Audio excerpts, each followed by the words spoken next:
KPCC ಕಚೇರಿಯಲ್ಲಿ ಕಾಂಗ್ರೆಸ್ ಕಾರ್ಯಕರ್ತರ ಮಾರಾಮಾರಿ.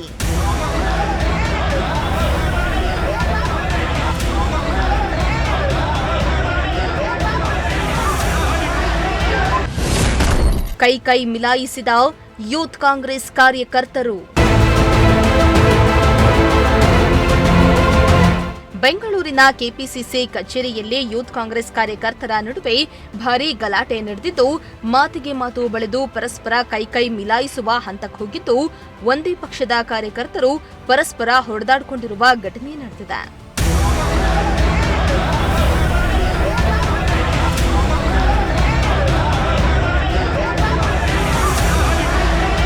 ರಾಷ್ಟ್ರೀಯ ಯುವ ಕಾಂಗ್ರೆಸ್ ಕೆಲವು ಪದಾಧಿಕಾರಿಗಳನ್ನ ಸ್ಥಾನದಿಂದ ಪದಚ್ಯುತಿಗೊಳಿಸಿತು.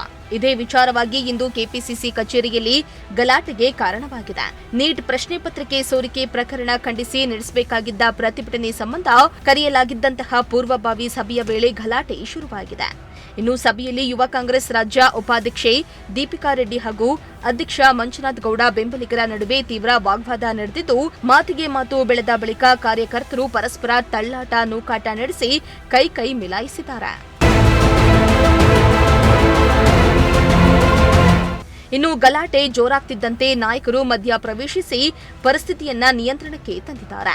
ಸದ್ಯ ಪಕ್ಷದ ಒಳ ಜಗಳವೇ ಬಹಿರಂಗವಾಗಿರುವುದು ಕಾಂಗ್ರೆಸ್ ವಲಯದಲ್ಲಿ ಮುಜುಗರಕ್ಕೆ ಕಾರಣವಾಗಿದ್ದು, ರಾಷ್ಟ್ರೀಯ ಯುವ ಕಾಂಗ್ರೆಸ್ ತೆಗೆದುಕೊಂಡ ಕ್ರಮದ ವಿರುದ್ಧ ಅಸಮಾಧಾನ ಸ್ಫೋಟಗೊಂಡಿದ್ಯಾ ಎಂಬ ಪ್ರಶ್ನೆ ಕೂಡ ಕೇಳಿಬರ್ತಾ ಇದೆ. Bureau report, Prajashakti TV, Bengaluru.